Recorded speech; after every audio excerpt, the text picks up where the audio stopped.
I was looking at the latest Dan Brown book, which is it's a struggle to get through, frankly.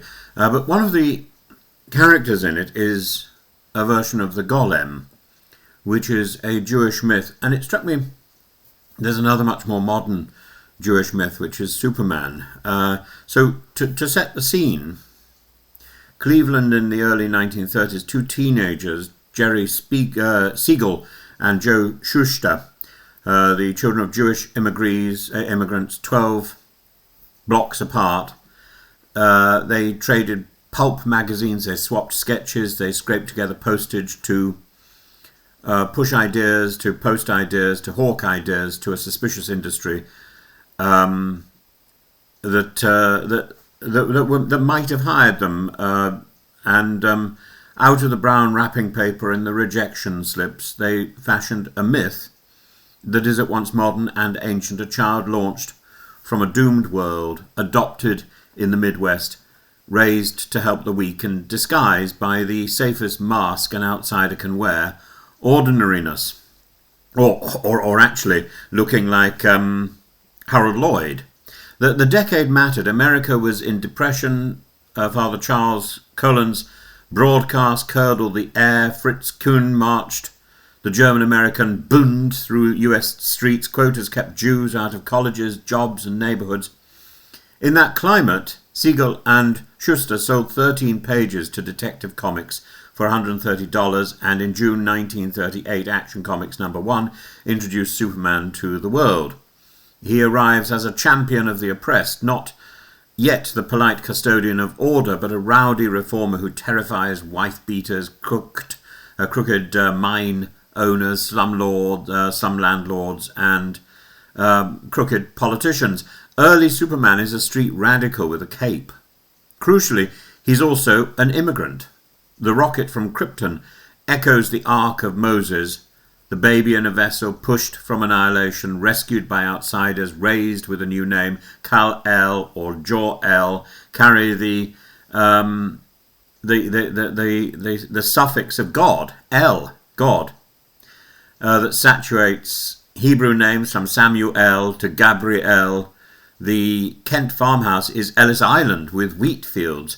The most elegant device in popular fiction is the one Siegel and Shuster hit upon in a single stroke, the double identity, and that's then wheeled out with almost all the superheroes from Marvel and DC Comics alike. Clark Kent is not a joke. He is sociology. He's soft-spoken, bespectacled, conscientious to a fault. He misdirects attention. He minimizes threat. He blends in. Clark is what the upwardly mobile son of immigrants want to be. Superman is the private truth that power should serve the powerless. The fiction between the two drives the drama and the ethics. Now, this doubleness dignifies ordinary work. Clark is a reporter. He looks for fact. He documents injustice. He names villains. The message to young readers is quiet and radical. Truth-telling is a profession of rescue. And the subtext was not subtle to those who wanted to see it. In April 1940, the SS Weekly, Das Schwarzkorps, denounced Siegel and Superman as Jewish propaganda. So if it was obvious to Germany, it should have been obvious to America and to Britain and elsewhere. When fascists rage at your cartoon, you have touched a live wire of meaning. Across the Atlantic, as German Jews sought Kindertransport and exit visas, American readers encountered a palpable parable of a child launched to safety while his parents perish. Pathos meets power fantasy, and the synthesis is moral. If you are spared, you must protect. After Pearl Harbor, Superman tries to enlist. He fails a medical by accidentally using X-ray vision through a wall chart and returns to his civilian watchfulness. The comics lean into sabotage plots and Axis caricatures, but the early social justice muscle remains visible. Then comes the post-war chill, and as comics face Senate hearings and the comics code, Superman is softened into a national uncle. The fights tilt from corrupt city bosses to aliens and time paradoxes, and it's not a fall from grace so much as a change of weather. There's another American parable here. Siegel and Schuster sold all rights for $130. DC grew rich. They did not. Lawsuits failed. Schuster's eyesight failed. Only the glare of bad press around the 1970s film pushed the company to restore a stipend and a byline. It reminds me very much of the story of the musical Oliver. In a story about truth and justice, the creator's struggle remains the quiet corrective. Industries built on youthful imagination owe duties to their labourers. One reason the character endures, of course, is that his core is simple and elastic. Each era retells the origin without breaking the spine. John Byrne's Man of Steel in 1968 trims the Baroque Silver Age, centres the Kents and makes Lex Luthor a tycoon. Power without scruples in a pinstripe suit. Mark Waid and Lino Francis Yu's Birthright in 2003 restores the world-travelling Clark who learns cultures before saving them and deepens Krypton as a culture, not a quarry of crystals. Jeff Johns and Gary Frank's Secret Origin in 2009 reweaves classic fibres, the Legion, crypto, boy heroism into a modern story. Across these tellings, the constants remain. Doomed Krypton, Midwestern decency, work as a vocation, power as service, truth as method. Why Superman matters as a crusader today is because he crusades for those left behind. He is the opposite of cynicism. He has every excuse to withdraw into the sky, and he does not. He listens, he lifts, he shows that strength without tenderness is tyranny, and tenderness without strength is sentimentality. He rescues not just aircraft and the big stuff. Rescues Earth from asteroids. He rescues tenants with bad landlords, miners with unsafe shafts, children in cruel institutions. In the earlier stories, he smashes the slums so the city must build proper public housing. Brutal as policy, but the moral is pointed. Structural wrongs require structural remedies. Second, he reframes belonging. The fullest American is an alien raised by farmers. That is the catechism. It says to every child with an accent or a lunch that smells different, you can be the centre of the story and your gifts are for everyone.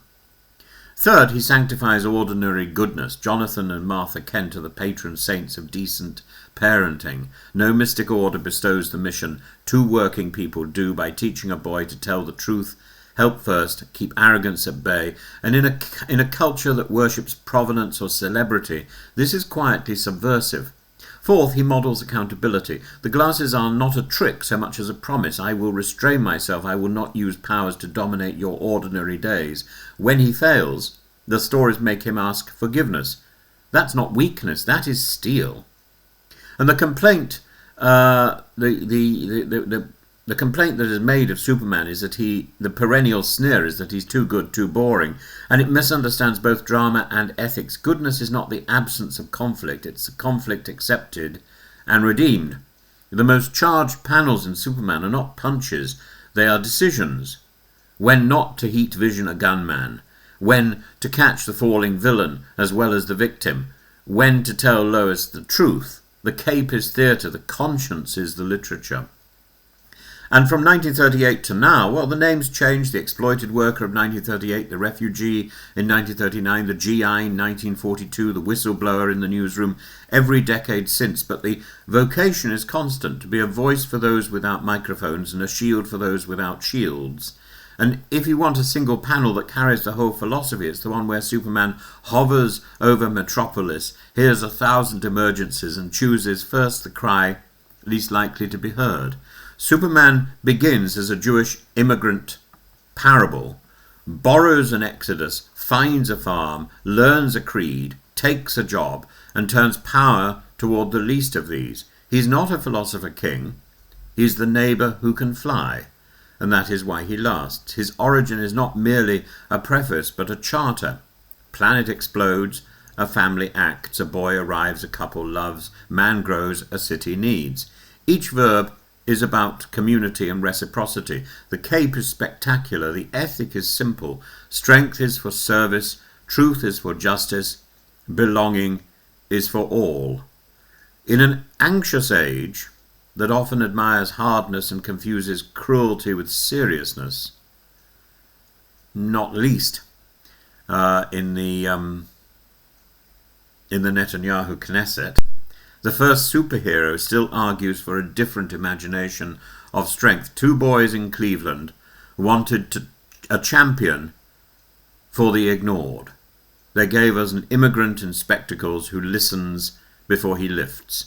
That remains the most radical idea in tights, and I think very interesting. It's a very interesting spin on the myth of the golem, the protector of Prague.